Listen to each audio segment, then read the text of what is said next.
Business Studies Part 1, Class 11th, Chapter 2nd, Forms of Business Organization. Today we are going to discuss partnership forms of business. So let's begin this session. First of all we have to clear the meaning of partnership कि partnership का मतलब होता क्या है। ये word हम अपनी daily life में भी सुनते हैं पार्टनरशिप। तो अगर हम बेसिक लैंग्वेज में बोलें तो पार्टनरशिप का मतलब होता है मिलके काम करना, राइट, किसी और के साथ मिलके काम करना। और अगर हम इसको थोड़ा एक्सटेंड करके बताएं तो देखो, A partnership is a kind of business where a formal agreement between two or more people is made who agree to be the co-owners, distribute responsibilities for running an organization and share the income or losses that the business generates.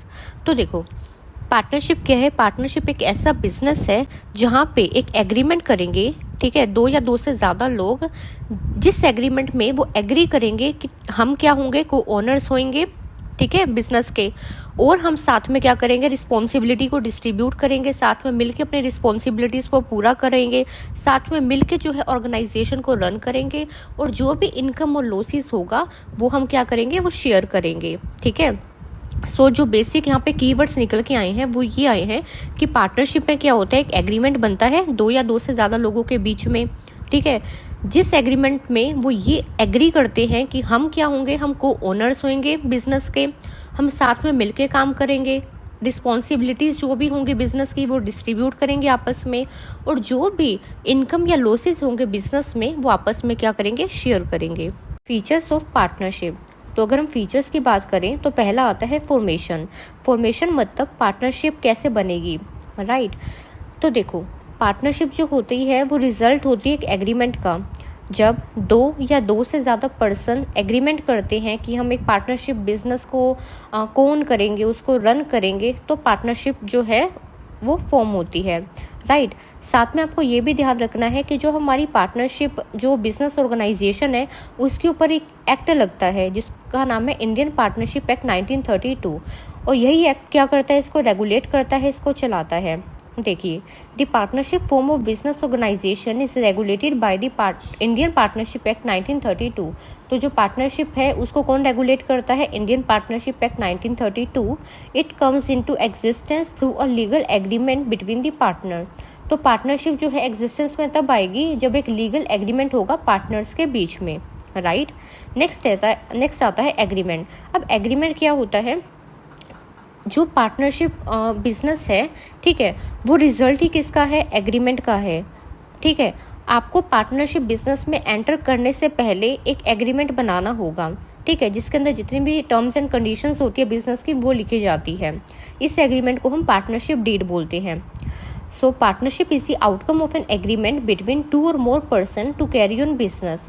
तो जो partnership है वो किसका outcome है, एक agreement का। Agreement होगा, ठीक है, तो ही पार्टनरशिप बनेगी। दिस एग्रीमेंट में भी ओरल और इन राइटिंग। अब ये जो एग्रीमेंट है ये ओरल भी हो सकता है और रिटन फॉर्म में भी हो सकता है, और इस एग्रीमेंट को हम पार्टनरशिप डीड बोलते हैं। नेक्स्ट आता है शेयरिंग ऑफ प्रॉफिट।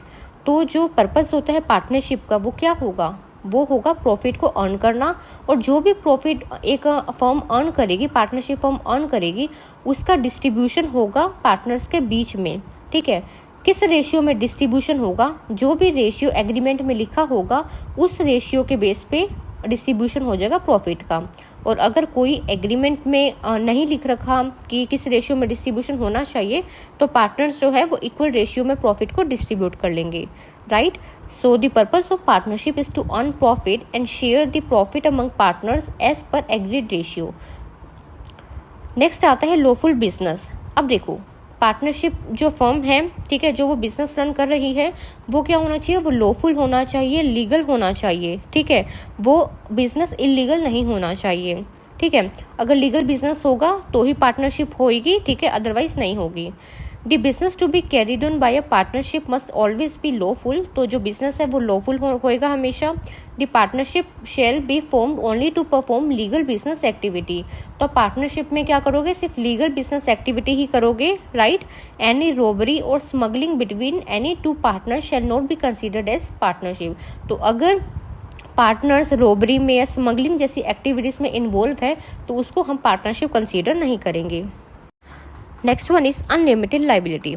मतलब जो पार्टनर्स हैं, ठीक है, उनकी लाइबिलिटी क्या रहेगी, अनलिमिटेड रहेगी। अगर पार्टनर्स ने बिजनेस फर्म के अंदर लोन ले रखा है और इन अ फ्यूचर अगर वो लोन को नहीं चुका पाए तो पार्टनर्स की जो पर्सनल एसेट्स होती है उसको भी यूज़ किया जा सकता है फर्म के डेट्स को रीपे करने के लिए, right. So all partners have unlimited liability in the business. जितने भी पार्टनर्स हैं उनकी लाइबिलिटी अनलिमिटेड रहेगी बिजनेस के अंदर। The partners are all individually and jointly liable for the firm and the payment of all the debts. तो जितने भी पार्टनर्स हैं वो या तो इंडिविजुअली, ठीक है, मतलब इंडिविजुअल बेसिस पे या जॉइंट बेसिस पे लाइबल होंगे फर्म के डेट्स को पे करने के लिए, right. This means that even the personal assets of a partner can be use to meet the debts of the firm. मतलब जो पार्टनर्स की पर्सनल एसेट्स होती है उसको भी यूज़ किया जा सकता है फर्म के डेट्स को पे करने के लिए। Next one, continuity. कॉन्टीन्यूटी का मतलब होता है कि जो बिजनेस है वो कब तक कॉन्टिन्यू रहेगा। तो देखो, अगर पार्टनरशिप में कोई भी डेथ होती है, रिटायरमेंट होती है, बैंकरप्सी होती है, इंसॉल्वेंसी होती है या इंसैनिटी होती है किसी भी पार्टनर की, तो उससे फर्म क्या हो जाएगी, डिसॉल्व हो जाएगी, ठीक है। अगर इन अ केस पार्टनर की डेथ होती है या वो रिटायर हो जाता है या फिर वो इंसॉल्वेंट हो जाता है। इंसॉल्वेंट का मतलब क्या होता है कि वो क्या कहते हैं, उसका पैसा डूब चुका है, राइट। इंसैनिटी मतलब मेंटल इलनेस अगर उसको हो जाती है तो इससे फर्म जो है वो डिसॉल्व हो जाएगी, फर्म खत्म हो जाएगी, ठीक है। रिमेनिंग पार्टनर जो है वो कंटिन्यू कर सकते हैं पार्टनरशिप को अगर वो चाहें तो, राइट। बट अगर इनमें से कोई भी केस होता है तो या तो पार्टनरशिप फर्म बंद हो जाएगी या फिर जो एग्रीमेंट है, जो पुराने वाला एग्रीमेंट है वो ख़त्म होकर एक नया एग्रीमेंट करा जाएगा, राइट। यही लिख रखा है कि दी रिमेनिंग पार्टनर्स में continue the partnership if they so choose but a new contract must be drawn up. तो ये बोल रहा है कि रिमेनिंग पार्टनर चाहे तो कंटिन्यू कर सकते हैं, ठीक है, बट एक न्यू कॉन्ट्रैक्ट जो है वो उसके लिए बनाना पड़ेगा। Also the partnership of a father can not be inherited by his son. ये बोलता है कि अगर एक चाइल्ड है, उसके फादर जो है वो पार्टनरशिप बिजनेस में थे और सपोज उसके फादर की डेथ हो जाती है तो जो उनका चाइल्ड है, ठीक है, वो पार्टनरशिप बिजनेस में पार्टिसिपेट नहीं कर सकता, ठीक है। क्यों? अगर सारे पार्टनर्स चाहें कि हाँ भाई ये न्यू पार्टनर बन सकता है तो ही वो जो है वो बिजनेस में एंटर कर सकता है, अदरवाइज जो है वो बिजनेस में पार्टिसिपेट नहीं कर सकता, right. So if all the partners agree he can be added on as a new partner. तो अगर सारे पार्टनर चाहें, सारे, ठीक है, अगर एग्री हुए तो ही क्या है वो न्यू पार्टनर बन सकता है, अदरवाइज नहीं बन सकता। Next one is membership. Membership मतलब कितने पार्टनर्स जो हैं वो मेंबर बन सकते हैं पार्टनरशिप में, right. So there must be at least 2% to form a partnership. तो कम से कम तो 2% होने चाहिए, ठीक है, पार्टनरशिप को बनाने के लिए। द मैक्सिमम नंबर जो है वो 20 है। 20 जो है वो जनरल बिजनेस का है। अगर हम बैंकिंग बिजनेस की बात करें तो वहाँ पे जो मैक्सिमम नंबर ऑफ पार्टनर्स रहेंगे वो 10 मेंबर्स रहेंगे, ठीक है। तो एक पार्टनरशिप में कम से कम तो 2 मेंबर होने चाहिए, राइट। और अगर मैक्सिमम की बात करें तो बैंकिंग में 10 मेंबर्स होने चाहिए और जो दूसरे बिजनेस होते हैं अदर देन बैंकिंग बिजनेस उसमें 20, right. Next, principal agent relationship. ये बोलता है कि जो पार्टनर है, ठीक है, वो क्या होगा, वो फर्म का एजेंट होगा, ठीक है। सो every partner is an agent of the firm, he can act on behalf of the firm. तो हर एक पार्टनर जो फर्म में होगा वो फर्म का एजेंट होगा, ठीक है, वो फर्म के बिहाफ पे काम करेगा। He is responsible for his own act done on behalf of other partners. तो वो रिस्पॉन्सिबल होगा जो भी वो क्या करेगा, काम करेगा दूसरे पार्टनर्स के बिहाफ पे, उसके लिए। Next one is non transferability of shares. इसका मतलब होता है कि जो पार्टनर है वो अपने शेयर को ट्रांसफ़र नहीं कर सकता दूसरे बंदे को बिना दूसरे पार्टनर्स की कंसेंट लिए। मतलब अगर एक पार्टनर है, ठीक है, उसको जो है आगे बिजनेस कंटिन्यू नहीं करना, वो अपना जो शेयर है, ठीक है, वो ना किसी और को देना चाहता है, सपोज करो अपने फ्रेंड को देना चाहता है, ठीक है, बट वो ये ऐसा कर नहीं सकता, ठीक है। ऐसा करने के लिए उसको बाकी पार्टनर्स की क्या चाहिए होगी, सहमति चाहिए होगी, ठीक है। अगर बाकी पार्टनर सहमति दे देते हैं, अपनी कंसेंट दे देते हैं तो ही वो अपना शेयर ट्रांसफ़र कर सकता है, अदरवाइज वो अपना शेयर ट्रांसफ़र नहीं कर सकता। नेक्स्ट है डिसीजन मेकिंग एंड कंट्रोल। तो देखो, फर्म में जो हर एक पार्टनर होगा वो पार्टिसिपेट कर सकता है मैनेजमेंट में और जो भी डिसीजन मेकिंग होगी उसमें डिसीजंस जो हैं सारे पार्टनर्स मिलके लेंगे और जो भी ऑपरेशंस हैं, ठीक है, एक्टिविटीज़ है वो पार्टनर्स मिलके करेंगे। So every partner has a right to participate in the management and decision making. तो हर पार्टनर पार्टिसिपेट करेगा मैनेजमेंट एंड डिसीजन मेकिंग में। डिसीजन जो है वो कौन लेगा? Decisions are jointly taken by partners, also the operations are controlled jointly by the partners. तो डिसीजन जो है वो मिलके लिए जाएंगे और एक्टिविटीज़ भी मिलके करी जाएगी। नेक्स्ट है म्यूचुअल एजेंसी। ये काफ़ी इंपॉर्टेंट फीचर है पार्टनरशिप का, ठीक है। म्यूचुअल एजेंसी क्या बोलती है? Every partner is an agent of the firm and all the other partners. ये बोलता है कि हर पार्टनर जो है वो फर्म का भी एजेंट है और वो बाकी जो दूसरे पार्टनर्स हैं उनका भी एजेंट है। अब यहाँ पे मैंने 11 फीचर्स आपको बता दिए हैं, राइट। आप इसमें से थोड़े रेड्यूस भी कर सकते हो और अपने अकॉर्डिंग जो है वो पॉइंट्स कर सकते हो। नेक्स्ट, एडवांटेजेस ऑफ पार्टनरशिप, मतलब इस बिजनेस में आने के क्या क्या फ़ायदे होते हैं। First one is easy to form. इसको बनाना काफ़ी ईजी होता है। क्यों ईजी होता है? देखो, कोई भी इतनी लीगल फॉर्मेलिटीज़ हमको पूरी नहीं करनी होती है, राइट। इतना ज़्यादा खर्चा हमारा नहीं होता, इतने हमारे एक्सपेंस नहीं लगते हैं, ठीक है। बस एक एग्रीमेंट होना चाहिए पार्टनर्स के बीच में और आप इजीली जो है इस बिजनेस में आ सकते हो। तो देखो, a partnership firm can be formed without any legal formalities and expense. ये बोल रहा है कि पार्टनरशिप फर्म जो है वो बिना किसी ज़्यादा लीगल फॉर्मेलिटीज़ के और एक्सपेंस के आप फॉर्म कर सकते हो। A partnership firm can be formed easily by an agreement between the partners whereby they agree to carry business of the firm and share risk. तो पार्टनरशिप बनाने के लिए आपको एग्रीमेंट में आना पड़ेगा, ठीक है, जिसमें सारे पार्टनर्स एग्री करेंगे कि हम बिजनेस करने के लिए तैयार हैं और जो भी प्रॉफिट एंड लॉस होगा वो शेयर करेंगे। The registration of the firm is not compulsory. देखो, रजिस्ट्रेशन करवाना चाहो तो करवा भी सकते हो और ना करवाना चाहो तो नहीं भी करवा सकते, ठीक है। तो रजिस्ट्रेशन जो है वो कंपल्सरी नहीं है, ऑप्शनल है। Closure of the firm is also an easy process. Partnership को क्लोज करना भी क्या है, काफ़ी ईजी प्रोसेस है, right. Next one is access to more capital. तो अगर हम सोल प्रोप्राइटरशिप की बात करें तो वहाँ पे 1 पर्सन ही कैपिटल लगा रहा था, सारे फंड्स लगा रहा था। बट अगर हम इन पार्टनरशिप की बात करें तो यहाँ तो एक से ज़्यादा पर्सन इन्वॉल्व है, राइट। तो जो फंड्स आएंगे वो भी ज़्यादा आएंगे, ठीक है। तो पार्टनरशिप फर्म में हमें मोर कैपिटल, मतलब कि ज़्यादा फंड्स जो है वो मिल सकते हैं। So firm consist of more than 1 person, therefore it is possible to raise larger amount of funds as compare to a sole proprietor. तो एक जो ये जो फर्म है इसमें एक से ज़्यादा पर्सन इन्वॉल्व होते हैं, तो यहाँ पे जो है आप लार्ज अमाउंट जो है आपको मिल जाते हैं, ठीक है, as compare to sole proprietorship and undertake additional operation as in the case of partnership. और आप अपने बिजनेस को एक्सपेंड भी कर सकते हो due to the large amount of funds. Next, sharing of risk. अब सोल प्रोप्राइटरशिप में क्या होता था, एक पर्सन क्या करता था, मैनेज करता था बिजनेस को, राइट। उसी का ही अगर लॉस हो गया तो वो क्या करता था, एक ही पर्सन क्या करता था, बियर करता था। तो इससे उस पर क्या आ जाता, ज़्यादा बर्डन आ जाता था। बट इसमें क्या होगा, इसमें काफ़ी सारे पार्टनर्स इन्वॉल्व हैं, राइट। तो जो भी प्रॉफिट और लॉस होगा वो पार्टनरशिप में जो भी पार्टनर्स हैं उन सबके बीच में डिस्ट्रीब्यूट हो जाएगा।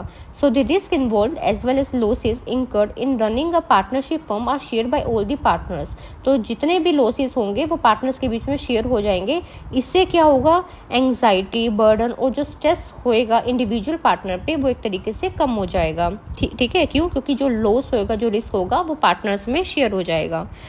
नेक्स्ट क्या आता है, secrecy is maintain. Secrecy maintain होएगी, मतलब बिजनेस की कोई भी कॉन्फिडेंशियल इन्फॉर्मेशन है, ठीक है, वो बाहर नहीं जा पाएगी। तो देखो, a partnership firm is not legally required to publish its accounts and submits its reports.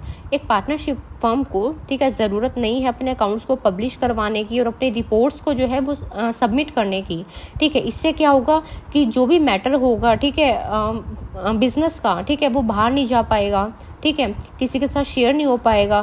तो इससे क्या होगा, फर्म की जो सिक्रेसी है वो मेंटेन रहेगी। So thus it is able to maintain secrecy of its activities and policy. Next, balance decision making. अब बिजनेस में क्या होगा, एक जो डिसीजन मेकिंग है वो बैलेंस्ड वे से होएगी। क्यों बैलेंस्ड वे से होएगी, आइए जानते हैं। The partners can manage different functions as per their areas of expertise. ये बोलता है कि जो पार्टनर्स है ना वो अपने अपने फंक्शन है ना परफॉर्म कर सकते हैं। जो पार्टनर जिस एक्टिविटी में एक्सपर्ट है वो एक्टिविटी संभाल लेगा, ठीक है। इससे क्या होगा कि उस एक्टिविटी से रिगार्डिंग जो डिसीजन होते हैं वो खुद ले लेगा, ठीक है। This not only reduces the burden of work of an individual partner but also leads to better judgment. मतलब इससे जो burden of work है सिर्फ वही कम नहीं होगा, बल्कि इससे better जो judgment है, better decision making है, वो हो पाएगी. क्यों? क्योंकि जो पार्टनर जिस एरिया में एक्सपर्ट है, ठीक है, तो उसी एक्टिविटी के डिसीजन वो ले लेगा. As a result decisions are likely to be more balance, जिससे जो डिसीजन है वो ज़्यादा क्या हो पाएंगे, बैलेंस्ड हो पाएंगे. Next, limitations of partnership. मतलब पार्टनरशिप जो फर्म है उसकी लिमिटेशंस क्या क्या है, कमियां क्या क्या है. पहला आता है अनलिमिटेड लायबिलिटी. मतलब कि जो पार्टनर्स होते हैं ना बिजनेस फर्म के, उनकी जो लायबिलिटी रहेगी वो अनलिमिटेड रहेगी. मतलब इन अ केस अगर फर्म ने लोन लिया, ठीक है, और फ्यूचर में वो लोन जो है वो बिजनेस की एसेट से पूरा नहीं कर पा रहे हैं, ठीक है, बिजनेस की एसेट जो है वो काफ़ी नहीं है लोन को रीपे करने के लिए, तो जो पार्टनर्स हैं उनकी पर्सनल प्रॉपर्टी को भी यूज़ किया जाएगा फर्म के लोन को पे करने के लिए. So partners can be held liable to repay debts even from their personal property in case the business assets are not sufficient to meet its debts. तो अगर बिजनेस की एसेट जो है वो सफिशिएंट नहीं हुई बिजनेस के डेट्स को पे करने के लिए, तो पार्टनर्स के पर्सनल प्रॉपर्टी को भी यूज़ किया जाएगा. Next one is limited resources. ये बोलता है कि एक तरीके से इस बिजनेस फॉर्म में भी क्या है, लिमिटेड रिसोर्सेज ही होते हैं, ठीक है, लिमिटेड फंड्स ही जो हैं वो होते हैं. क्यों, देखते हैं. There is a restriction on the number of partners and hence contribution in terms of capital investment is usually not sufficient for large scale business operation. ये बोलता है कि जो एक्ट है ना, पार्टनरशिप एक्ट 1932, उन्होंने तो पहले ही दे दिया कि मैक्सिमम जो है वो इतने ही मेंबर्स पार्टिसिपेट कर सकते हैं, ठीक है, बिजनेस में इतने ही पार्टनर्स जो है वो होंगे, ठीक है, उससे ज़्यादा नहीं हो सकते. तो एक तरीके से लिमिट हो गई. तो जो कंट्रीब्यूशन होगा, ठीक है, कैपिटल का इन्वेस्टमेंट जो होगा वो भी क्या होगा, लिमिटेड ही होगा, ठीक है. अगर लिमिट ना होती तो ज़्यादा बंदे आ सकते हैं, ठीक है, पार्टनरशिप में, और ज़्यादा अमाउंट ऑफ फंड्स भी आ सकते हैं. बट यहाँ तो लिमिट जो है वो डिसाइड कर दी कि बैंकिंग में 10 जो है पार्टनर्स हो सकते हैं और जनरल बिजनेस में 20 हो सकते हैं. तो इससे ये बोल रहे हैं कि इस लिमिट की वजह से जो है वो फंड्स जो है वो लिमिटेड हो जाते हैं. So there is a restrictions on the number of partners and hence contribution in terms of capital investment is usually not sufficient for large scale business operation. As a result partnership firm face problem in expansion beyond a certain size, जिसकी वजह से जो business है उसको grow करने में, उसको बढ़ाने में थोड़ी सी क्या होती है, प्रॉब्लम होती है.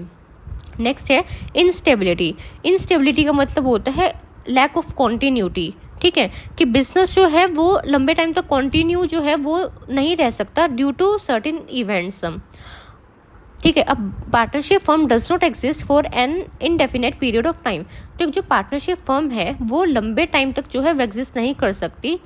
द डेथ, इंसॉल्वेंसी और लुनेसी ऑफ अ पार्टनर में lead to the dissolution of the partnership firm. तो अगर इनमें से कोई भी इवेंट होता है तो इससे क्या होगा, पार्टनरशिप फर्म जो है वो डिसॉल्व हो जाएगी, पार्टनरशिप फर्म जो है वो बंद हो जाएगी. तो जो पार्टनरशिप फर्म होती है वो लंबे टाइम तक एग्जिस्ट नहीं कर सकती है, इसमें लैक ऑफ कॉन्टिन्यूटी होती है. फिर आता है कन्फ्लिक्ट्स अमंग मेंबर्स. कन्फ्लिक्ट्स का मतलब थोड़े बहुत लड़ाई झगड़े हो जाते हैं मेंबर्स के बीच में, ठीक है, डिस्प्यूट हो जाते हैं. Difference in opinion on some issues may lead to dispute between partners. Further, the decisions taken by one partner are binding on other partners. ये बोल रहा है कि अगर कोई एक डिसीजन लेना है तो हर पार्टनर के क्या होंगे, अपने अपने ओपिनियन होंगे, अपनी अपनी राय होगी, ठीक है. अगर कोई डिसीजन लेना है तो कोई पार्टनर कुछ बोलेगा, कोई पार्टनर कुछ बोलेगा, जिसकी वजह से पार्टनर्स के बीच में क्या हो सकते हैं, कन्फ्लिक्ट हो सकते हैं, ठीक है. Thus, the unwise decision by someone may result in financial ruin for all others. तो अगर कोई भी गलत डिसीजन ले लिया, ठीक है, किसी ने, तो उसकी वजह से हमें फाइनेंशियल लॉस जो है वो देखने को मिल सकता है. Next limitation is mutual agency. देखो ये ना काफ़ी इंपॉर्टेंट टर्म है पार्टनरशिप में, म्यूचुअल एजेंसी. इसे जानते हैं. देखो पार्टनरशिप फर्म में जो पार्टनर है वो फर्म का तो एजेंट होगा ही होगा, साथ में वो अपने दूसरे पार्टनर का भी एजेंट होगा, ठीक है. इसे एक एग्जांपल के थ्रू समझते हैं. एक फर्म है, उसमें 3 पार्टनर है, ए बी सी, ठीक है. सपोज करो ए पार्टनर ने फर्म के नाम से लोन ले लिया मार्केट में जाके, ठीक है. अब लोन ले लिया तो फ्यूचर में क्या हुआ, वो लोन रीपे नहीं कर पाया, जिसकी वजह से जिससे उसने लोन लिया था वो फर्म के पास आ गए. अब फर्म में तो सारे पार्टनर हैं, ठीक है. उन्होंने बोला कि आपका जो ए पार्टनर है इन्होंने तो लोन लिया था, ठीक है, मार्केट से फर्म के नेम से, तो अब आप इसको चुकाओ. तो इससे क्या होगा कि जो पार्टनर की नेग्लिजेंसी है, ठीक है, केयरलेसनेस है, जो उसने फर्म के नाम पे लोन ले लिया मार्केट से, इसकी जो रिस्पॉन्सिबिलिटी है ये बाकी दोनों पार्टनर पे भी आएगी। मतलब अब तीनों की ऑब्लिगेशन होगी उस लोन को पे करने की। तभी बोलते हैं कि जो एक पार्टनर है वो फर्म का भी एजेंट रहेगा और वो दूसरे पार्टनर का भी एजेंट रहेगा। So each partner is an agent of the partnership and is liable for action of other partner. ठीक है, तो अगर एक पार्टनर ने कुछ गलत कर दिया, ठीक है, तो उसका जो क्या कहते हैं लाइबिलिटी होगी वो दूसरे पार्टनर को भी पे करनी पड़ेगी। यही लिमिटेशन है पार्टनरशिप बिजनेस की। नो लीगल स्टेटस ये बोलता है कि जो पार्टनरशिप फर्म होती है ना उसके पास इतना ऐसा कुछ खास है ना लीगल स्टेटस होता नहीं है जैसा जॉइंट किसके पास होता है, एलएलपी या कंपनी के पास होता है। ठीक है, तो जो स्टेटस कंपनी और एलएलपी मतलब लिमिटेड लाइबिलिटी पार्टनरशिप, ठीक है, एक ये भी बिजनेस फॉर्म होती है, तो जैसा स्टेटस ये दोनों फर्म एंजॉय करती है वैसा लीगल स्टेटस जो है वो पार्टनरशिप फर्म के पास नहीं होता है। तो ये कुछ लिमिटेशंस है पार्टनरशिप की। आई होप आपको ये क्लियर हुई होगी।